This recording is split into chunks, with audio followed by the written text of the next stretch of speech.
Fala galerinha, beleza, beleza, beleza? Aqui quem fala com vocês é o professor Caio, professor de Física aqui do canal Educação. E a gente está iniciando mais uma aula da nossa disciplina para a terceira série da tarde.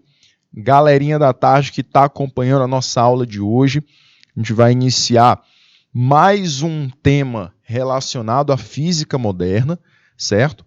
E antes da gente começar o nosso encontro de hoje, que é de um horário, eu queria desejar uma boa tarde para a galerinha que está nos acompanhando de todas as unidades escolares, galerinha de Pimenteiras, de Ribeiro, Povoado Pinas, estão aqui com a gente diretamente do IPTV, galerinha que está pouco a pouco também chegando pelo YouTube, que está presente no YouTube, mas ainda não colocou aí no chat que está presente, dê aquele boa tarde, manda a brasa nesses comentários para a gente, enfim, fazer uma aula bem, mas bem compartilhada, conhecimento vindo daí, conhecimento vindo daqui, para que a gente possa, enfim, conseguir aprendizagem sobre esse tema, beleza? Nosso conteúdo de hoje, galerinha, vai aparecer aí na tela para vocês. Tema de hoje é física moderna e a gente vai focar no efeito fotoelétrico. Esse efeito que ele é muito importante no nosso cotidiano para a gente entender o funcionamento de sensores de movimento, sensores de porta de elevadores, tá bom? Cancelas, aquelas cancelas, né, de shoppings, de lojas.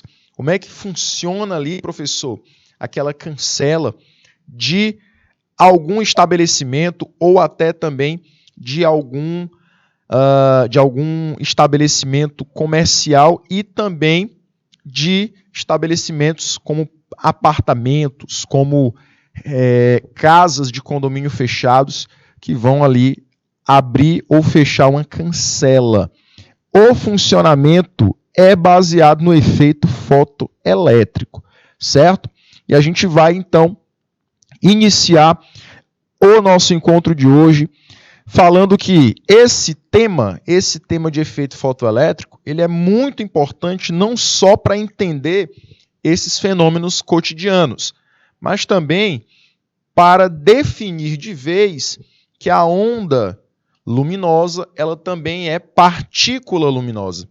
Então, a ideia de onda-partícula para a luz, ela, enfim, finaliza aqui, tá? Porque lá na difração, lá na interferência, a gente inicia a ideia de que a luz é uma onda, certo? Porém, quando a gente chega aqui na teoria de Einstein sobre os fótons e também na teoria de Planck, você tem a certeza de que a luz, além de ser uma onda, ela é uma partícula. Ela é composta por partículas, certo? Então, a gente vai começar a ver na aula de hoje esse efeito físico, que é o efeito fotoelétrico, na nossa data de hoje, dia 8 de novembro. E o nosso conteúdo, olha só, é o conteúdo de efeito fotoelétrico. Nosso tema de hoje, galerinha que está acompanhando aí pelo YouTube, será esse, né? O nosso objeto do conhecimento será efeito fotoelétrico.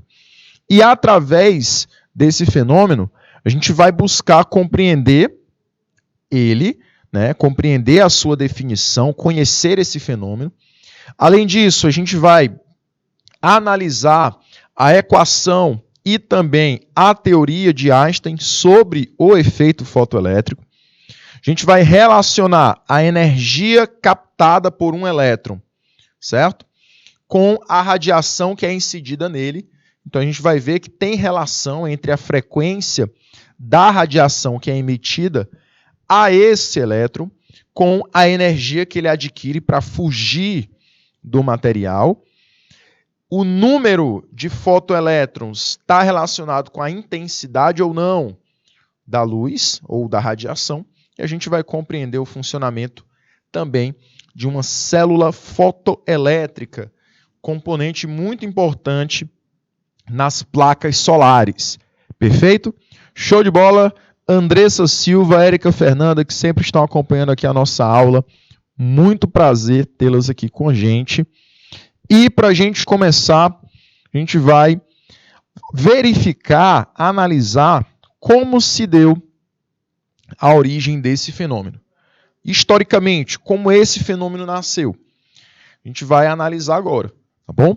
Então a gente vai viajar um pouco no tempo, mais precisamente para o século XIX, quando esse rapaz, Heinrich Hertz, um alemão, tá?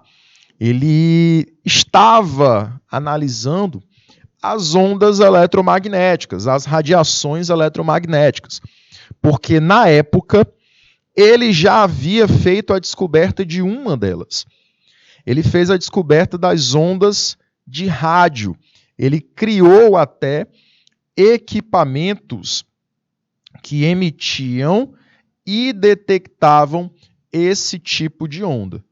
Ele, que era um físico alemão, ele conseguiu demonstrar a existência dessas radiações eletromagnéticas através dos seus equipamentos, dos seus aparelhos que ele criava. Inclusive o seu sobrenome é usado como unidade de qual grandeza ondulatória? Da frequência, né? Ah, professor, agora eu estou lembrando. Eu já ouvi falar desse Hertz aí. Pois é, a unidade de frequência na ondulatória leva o nome dele, por conta exatamente da sua importância para as ondas eletromagnéticas, tá bom? Então, a unidade de frequência leva o sobrenome desse rapaz. Professor, o que ele estava fazendo? Bom, ele estava tentando desenvolver experimentos para conhecer mais ainda as ondas eletromagnéticas, focando agora na luz, tá? Então, ele estava tentando conhecer um pouco mais a luz, já se tinha a certeza de que a luz ela se comportava como uma onda, certo? Então, a luz ela também tinha esse comportamento ondulatório. Isso já vinha lá do século XVII, né? Já do século XVIII, que a gente estudou antes, perfeito?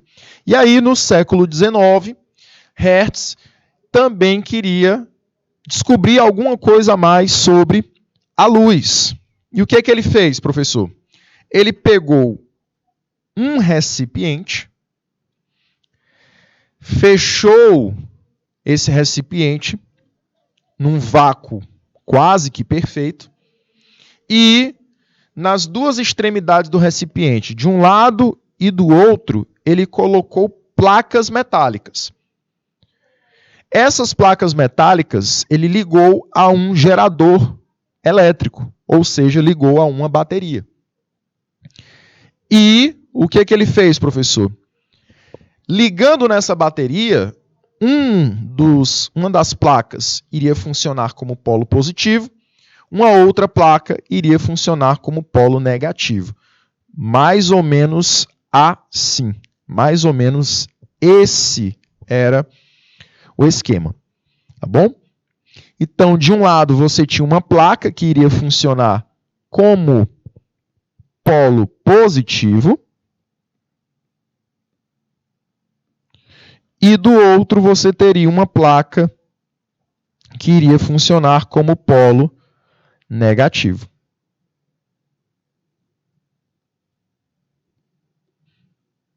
Beleza? Beleza, professor. E aí? A partir daí, jovens, eu teria a possibilidade de passar elétrons nesse vácuo desse recipiente de vidro. Perfeito? Só que ele percebeu que esses elétrons, eles só se deslocavam quando sobre eles, na verdade, sobre uma das placas, incidia radiação eletromagnética. Beleza? Como assim, professor?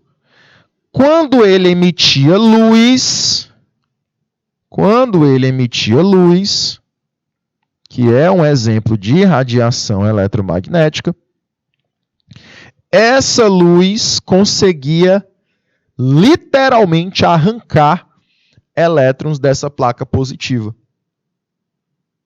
Certo? Então, os elétrons, eles se deslocavam do positivo para o negativo. Você iria verificar uma linha em chamas, como se fosse realmente um deslocamento de uma partícula muito pequena. Então, você quase que percebia o deslocamento dos elétrons, saindo de uma placa, indo em direção a outra. Certo? Então, essas faíscas que Hertz verificou, ele disse que eram os elétrons se deslocando de um lado ao outro. Tá bom? E aí, professor, o que fizeram depois? Infelizmente, esse experimento, ele montou e experimentou em 1887.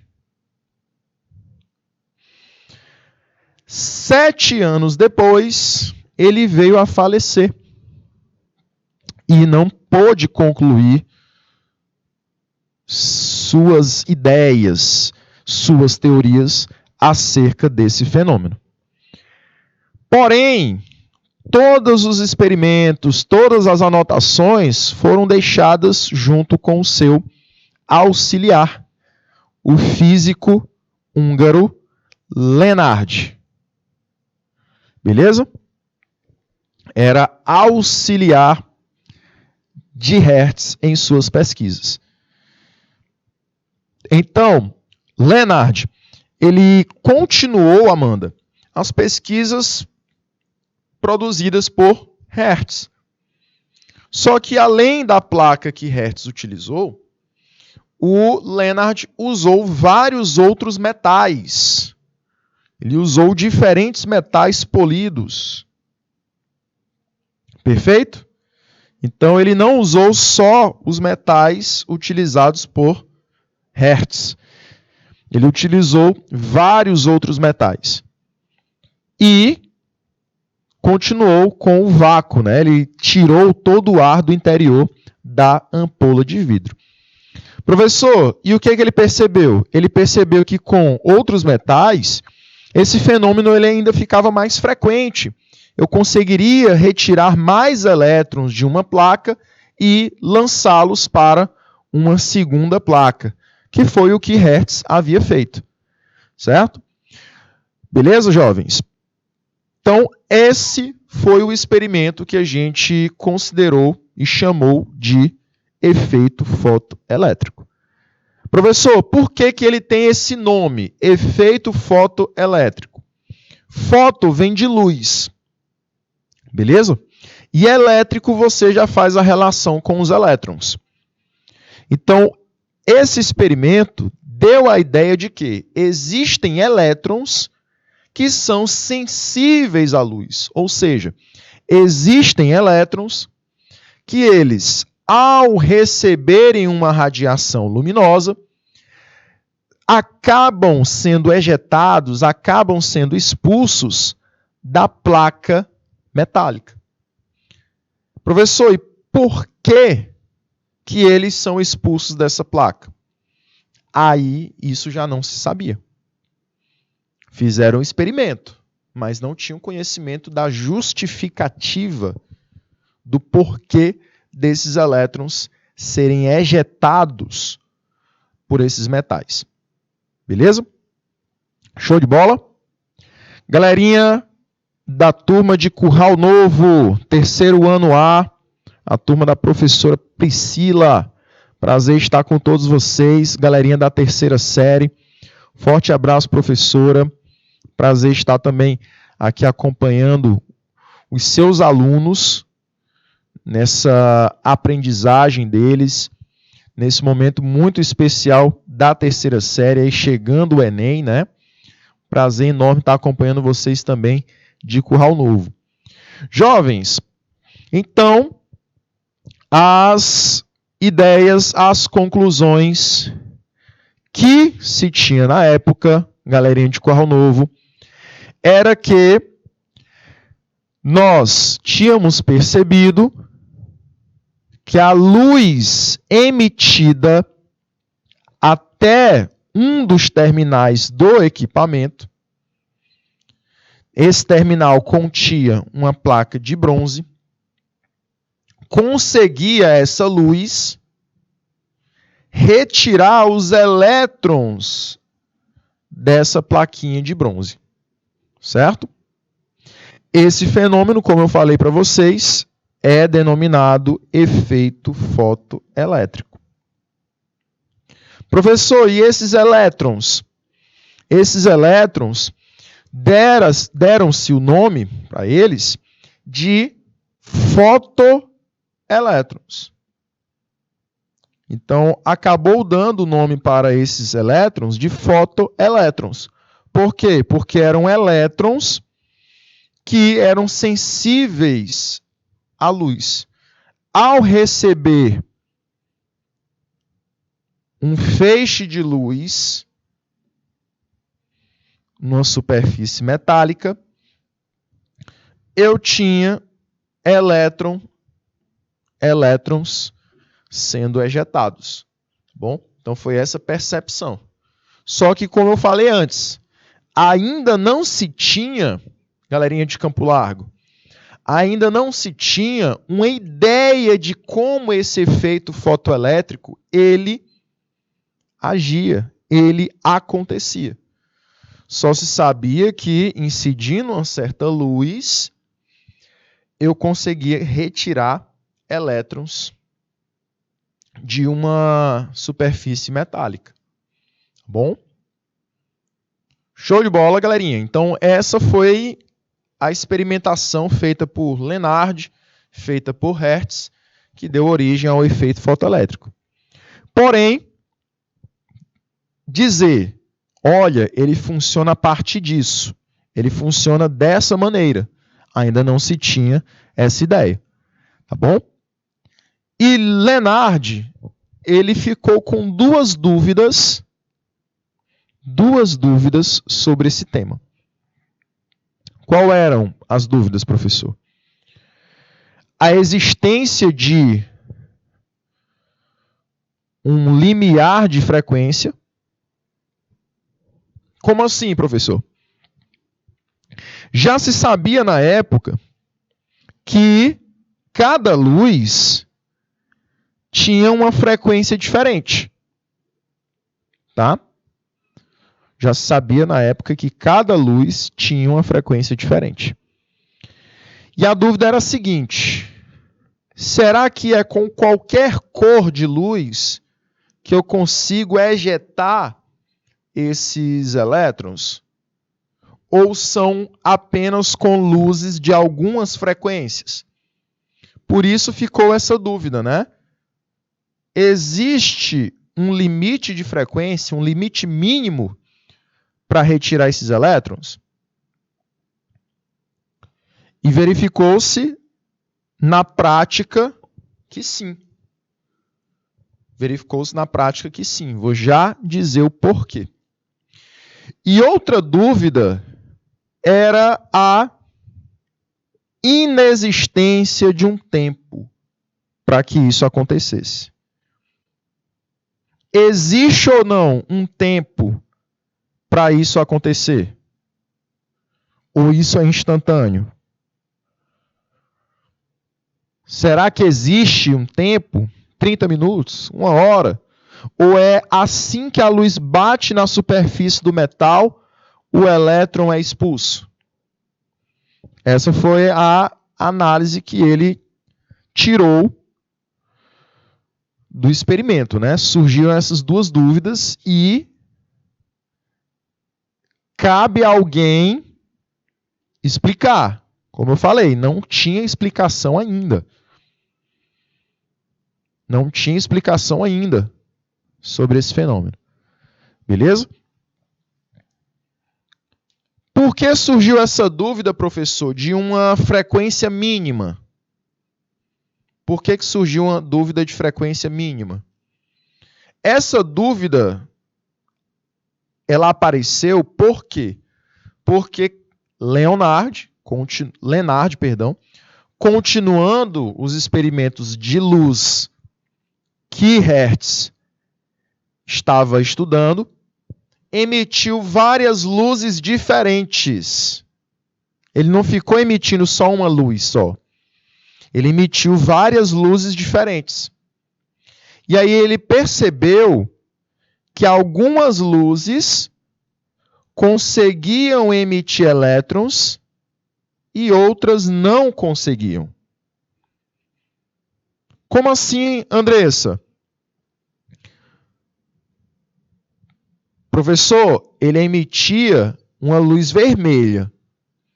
Nada acontecia. Ele não via a faixazinha de faíscas saindo do metal. Ele emitia a luz amarelada. Aí ele começava a ver.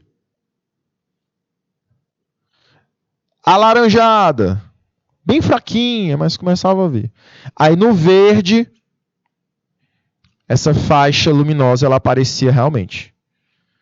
Nas outras cores, bem mais intenso, eu percebi essa faixa de luz desses elétrons sendo ejetados do metal.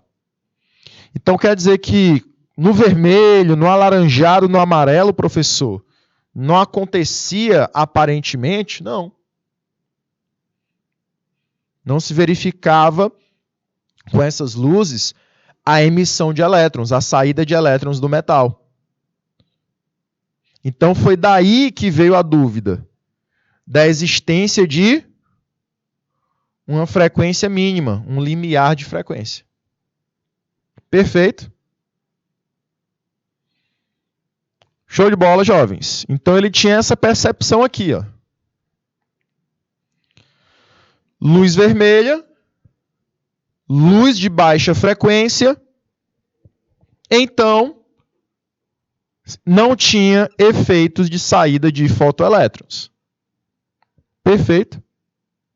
Galerinha de Pavo Sul, quer dizer que a luz vermelha e as luzes de frequências próximas não conseguiam produzir energia suficiente para fazer os elétrons se deslocarem.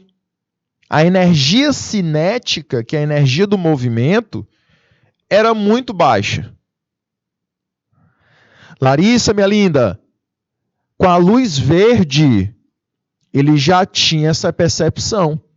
Eu já conseguia observar faíscas saindo do metal, assim que a luz verde chegava até o metal de cobre, né, que ele usou. Professor, por que a luz verde ela produzia a saída dos elétrons? Porque a frequência da luz verde já era bem maior, a energia que ela doava para os elétrons se moverem também era maior. Com a luz azul, ainda mais perceptível era esse fenômeno. Então a frequência ainda era mais alta, né? A frequência da luz azul é uma frequência bem mais alta. Por conta disso, eu tinha uma energia cinética bem mais alta, que era transferida para os elétrons. E por termos uma energia cinética mais alta, eu conseguia expulsar mais fotoelétrons. São os elétrons sensíveis à luz. Então, a partir disso, verificou-se a existência de um limiar de frequência, ou seja, uma frequência mínima.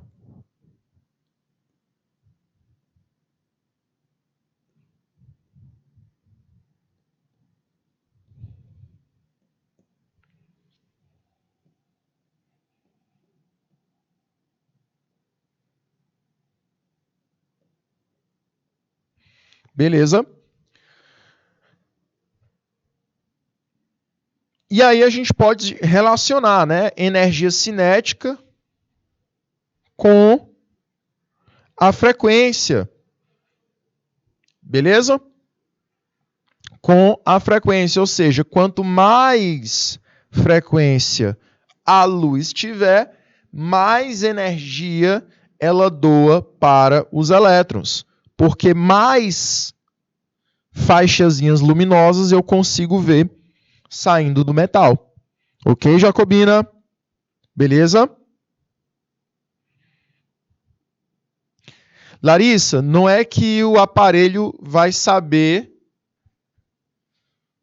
quando é que está no vermelho, no verde, no azul.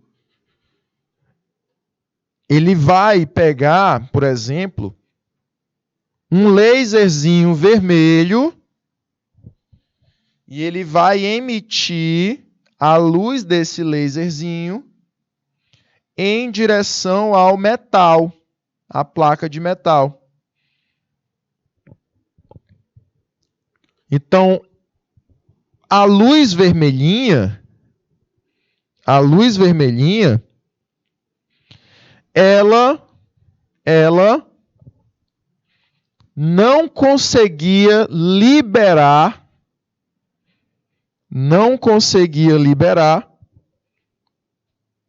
elétrons. Não conseguia liberar elétrons. Olha só. Olha aqui. Não tinha elétrons sendo liberados. Elétrons que não eram liberados, ou os elétrons que eram liberados, eles eram chamados de fotoelétrons, né? Os elétrons liberados eram chamados de fotoelétrons. Como eu não tinha elétrons sendo liberados, como é que o senhor sabia, professor, que não tinham elétrons sendo liberados? Porque eu não via a faixazinha de luz, a faíscazinha de luz saindo do metal. Então é porque os elétrons eles não ganharam energia suficiente para sair do metal. Certo? Aí o que eu queria fazer agora? Olha só, Érica. Vou agora emitir um laser de luz verde. Vou emitir um laser de luz verde. Aí o que ele verificou com o laser de luz verde? Ah, agora eu estou vendo. Se lá no vermelho eu não via essa luz, agora no verde eu já estou começando a ver. Já estou começando a ver a faíscazinha saindo do metal. Tá bom?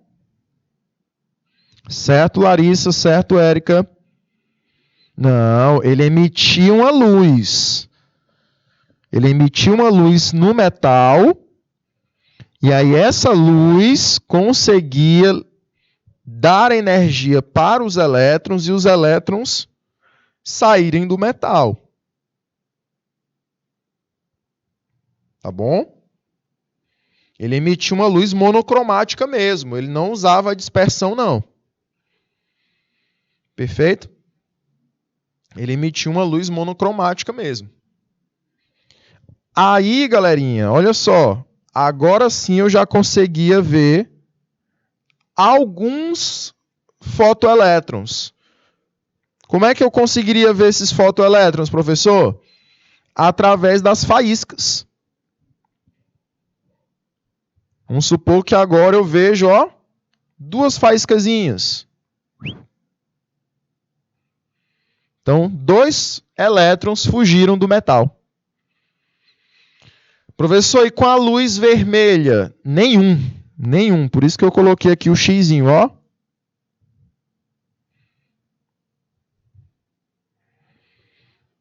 Beleza? Jovens. E aí, para finalizar, ele colocou uma luz azul. Olha só, luz azul liberou mais elétrons. Por que a luz azul libera mais elétrons, professor? Porque ela é uma luz mais forte. Ela é uma luz de maior frequência. E quanto maior a frequência, maior a energia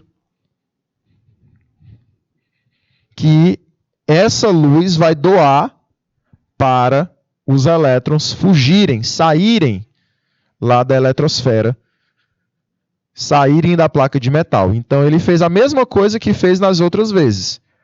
Pegou um laserzinho, só que agora azul, e emitiu em direção ao metal. Então, com o laser de luz azul, ele conseguiu ver mais faíscas ainda saindo do metal. Ou seja, mais fotoelétrons. Perfeito, jovens. Show de bola. Galerinha de Isaías Coelho. Galerinha pediu aqui pra gente um tempinho para copiar, tá? Vou colocar só os principais slides para vocês. Viu? Só os slides que são de mais importância para que vocês possam copiar, tá bom? E aí eu vou dar, o primeiro timezinho eu vou dar nesse slidezinho 6, beleza? Aí eu falo um pouquinho novamente sobre a luz azul do celular, certo? Galerinha, 2 minutinhos para vocês e a gente volta já.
Vamos lá, jovens. E aí? Deu timezinho para vocês copiarem? Tudo tranquilo? Show de bola. Vamos lá, galerinha. Com relação à luz azul do celular, né? Não sei se essa é a dúvida da galerinha de Curral Novo. Mas, bora lá. Por que essa luz, professor, ela é tão maléfica para o nosso corpo? Deve ser essa a dúvida da galerinha de Curral Novo, né? Por isso que hoje nós temos óculos que, por polarização, acabam filtrando essa luz. A gente até estudou já o fenômeno da polarização, né? Então, por polarização, essa luz ela não chega em sua total intensidade nos nossos olhos. Aqui, lá naquela imagenzinha das luzes vermelha, verde e azul, eu posso associar ela ao nosso olho. Quando nós recebemos luz de uma TV, de um computador, de um celular, que nesses últimos anos tem sido mais frequente, né, o uso desses aparelhos, nós acabamos, em todas as luzes, acabamos queimando a nossa retina. Toda e qualquer luz, ela, ao ser recebida pelo nosso olho, ela queima a retina. É assim que há a produção da imagem, né? Tanto que se você olhar muito para a luz, você ficar fixamente olhando para a luz, depois você vai ver só uns pontinhos pretos, né, brilhantes, na sua visão. Ali é porque a sua retina ela foi danificada pela luz e ela está se restabelecendo, ela vai se regenerar. Certo? Por que a luz azul, professor, ela é uma luz muito maléfica para o nosso corpo, para a nossa visão? Porque ela é uma luz muito energética. Ela consegue acabar com a retina com maior intensidade do que as outras luzes. Ela é uma luz que compromete a retina mais facilmente do que as outras luzes, por conta exatamente da sua grande frequência e da sua grande energia. Certo? Então, por isso que a gente utiliza óculos com polarizador, por isso que a gente utiliza as funções do celular de diminuir a produção de luz azul, tanto que a tela ela fica até um pouco amarelada, né? Que a luz amarela ela não agride tanto como a luz azul. Perfeito? Então, por esses motivos, nós temos aí óculos polarizadores e aparelho celular com essas funções, né, de diminuir a produção de luz azul. Certo? Galerinha, vou dar 2 minutinhos também nesse material aqui, que ele fala sobre a existência de uma frequência mínima, para que vocês possam copiar também, tá bom? Galerinha de Baixa Grande do Ribeiro, que é um dos tópicos também importantes do nosso encontro. Que nesse tópico aqui, a gente estava falando de que não é com qualquer luz que eu conseguia arrancar os elétrons, né? Então, por isso a existência de uma frequência mínima. A luz vermelha eu consegui não arrancar nada, a luz vermelha não tinha nenhum elétron sendo exibido. Na luz verde eu já começava a exibir algumas luzes dentro deste recipiente aqui, ó. Dentro desse recipiente eu já tinha alguns elétrons saindo da placa positiva para a placa negativa. Quando essa luz aqui era uma luz verde, na luz vermelha nada acontecia, mas na luz verde eu observava alguns elétrons saindo, né? Saindo da placa positiva para a placa negativa. Já na luz azul, o número de elétrons que saíam dessa placa positiva para a placa negativa era ainda maior. Exatamente por conta da frequência da luz azul ser uma frequência bem maior. Certo? Vou dar 2 minutinhos para vocês, galerinha, e a gente volta já, tá bom? 2 minutos.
Vamos lá, galerinha. Vamos lá. Professor, foi o Hertz que criou a ampola de vidro ou ele só usou ela no experimento? Não, ele só usou ela, tá? A ampola ele deve ter fabricado em algum lugar ou adquirido em algum lugar.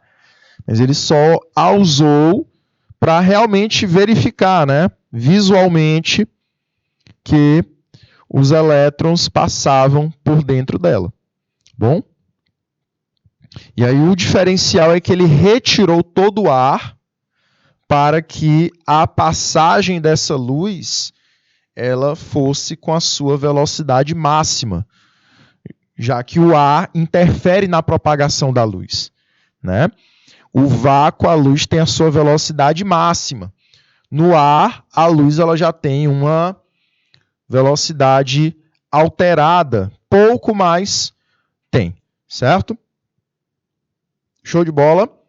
E aí, para a gente finalizar o timezinho dos minutos de cópia, vou querer que o pessoal tire aí o print, tá, dessa telinha. Beleza? Tire logo o print dessa telinha para a gente dar continuidade, certo? Essa telinha ela só vai expressar, jovens, que aquilo que eu estava falando para vocês no texto, né? Que quando ele emitisse uma luz vermelha, nada eu iria perceber. Não ia ter saída de elétrons, ou não teria saída de fotoelétrons. Eu não perceberia luz alguma saindo da placa. Já na luz verde, eu já teria um início ali da quantidade de elétrons que sairiam dessa placa. Porém, com a luz azul, que é uma luz mais intensa, que é uma luz mais forte, que é uma luz que danifica mais o material, ela consegue expulsar mais elétrons da substância metálica, né? Da superfície metálica, certo? Exatamente por conta da grande frequência e da grande energia que ela possui. Certo, jovens? Vou prosseguir aqui para outra justificativa, tá? A outra justificativa, que era a segunda dúvida de Lenard, era a dúvida quanto ao tempo. Será que esses elétrons eles só podem ser expulsos instantaneamente ou eles são expulsos depois de um longo tempo do material absorvendo essa energia da luz? Bora lá. Aqui a gente vai falar sobre a inexistência, ou seja, a não existência de um tempo de retardamento. O que é isso? O que isso quer dizer, professor? Isso quer dizer que a superfície não vai absorver energia. O que ele pensava? Quando ele fez o experimento com a luz vermelha e nada aconteceu. Não aconteceu nada não. Vou trocar para verde. Aí na verde já começou a acontecer. Opa, está acontecendo com a verde. Na azul, opa, aconteceu também. Aí ele ficou se perguntando, será que foi porque na vermelha eu deixei pouco tempo? Será que é porque na amarela eu deixei pouco tempo? Será? Então ele imaginou o seguinte, será que existe um tempo necessário para a placa absorver luz e depois que essa placa absorver luz, os elétrons são emitidos? Será que é isso? E aí, show de bola? Bora lá, jovens? Então, meus queridos, será que a placa ela necessita de um tempo para absorver a luz? E depois só emitir esses elétrons? Será que é isso? Aí eles verificaram que não, certo? a luz, ela emite uma energia para a placa. E a placa, a superfície metálica, ela não precisa absorver essa energia. Ela não precisa acumular energia para ejetar os elétrons. Não é necessário um tempo para a placa absorver essa energia. Isso acontece o quê? Instantaneamente.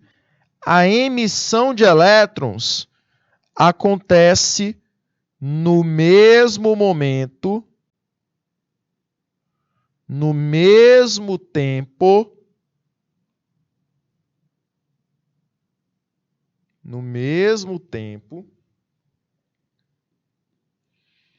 da emissão da luz.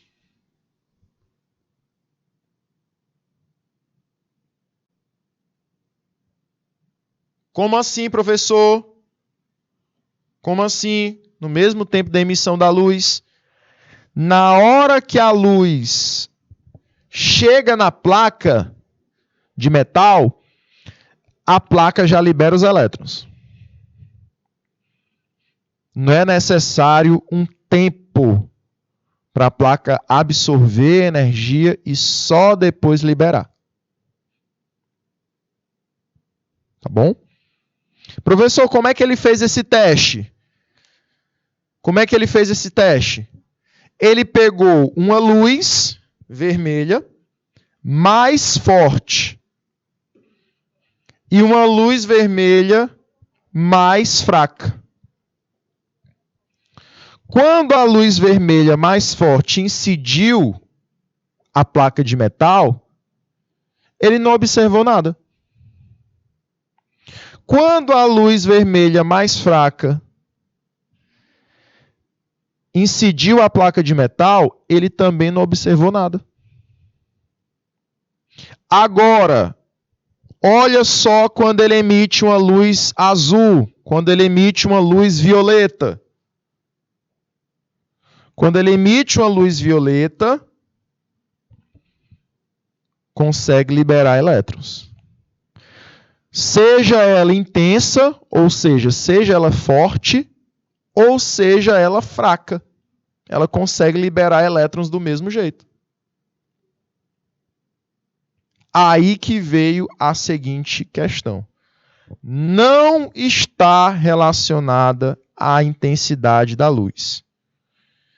A energia de liberação de elétrons não depende da intensidade da luz, ou seja, se é uma luz forte ou se é uma luz fraca. Não depende do tempo que essa luz fica incidindo na superfície do material. Ela só depende da frequência. Certo, jovens? Ela só depende da frequência.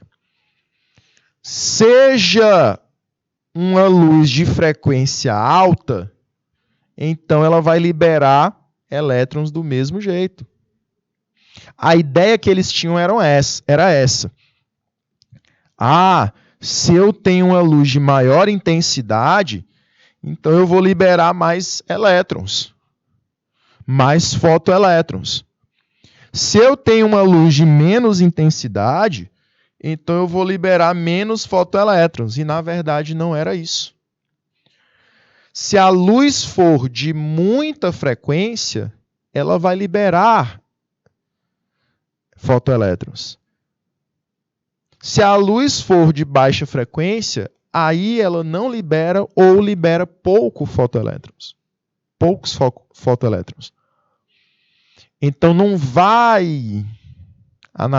gente não vai analisar a intensidade da luz, não. A gente analisa a frequência dessa luz, a oscilação dela. Certo, jovens? Perfeito.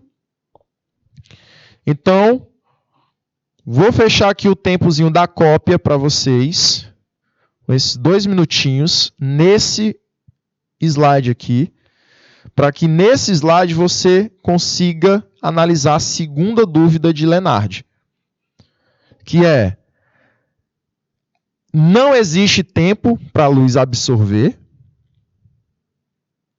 na verdade, para a superfície de metal absorver a luz, não existe esse tempo. O fenômeno da liberação de elétrons é instantânea, não existe 30 minutos de absorção, 1 hora de absorção, não existe esse tempo. E outra coisa, a absorção e a consequente incidência dos elétrons, a absorção de luz e a consequente incidência de elétrons não depende da intensidade. Vai depender da frequência. Se a luz for forte ou se a luz for fraca, vai liberar elétrons do mesmo jeito. Agora ela tem que ser uma luz de frequência alta, né? Se a intensidade dela for alta ou baixa, pouco importa. Eu tenho que ter uma luz que oscile muito. Show de bola? Então, eu vou dar o tempozinho de 2 minutinhos para vocês e a gente volta já, tá? 2 minutos.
Vamos lá, jovens. Vamos lá.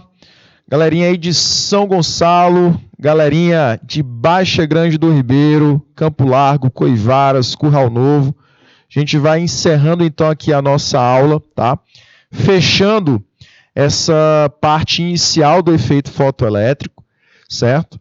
No nosso próximo encontro de quinta-feira, a gente tem 2 aulas, então a gente volta a citar um pouquinho mais esse fenômeno do efeito fotoelétrico e a partir daí a gente vai falar das teorias que vão explicá-lo, ok? Porque até agora a gente está estudando o fenômeno, mas ainda não se sabe muita coisa sobre ele, certo? Só se entende como ele acontece, mas por que ele acontece, a justificativa só vem depois, ok? Então a gente fica por aqui, jovens. Até a próxima aula. Tchau, tchau!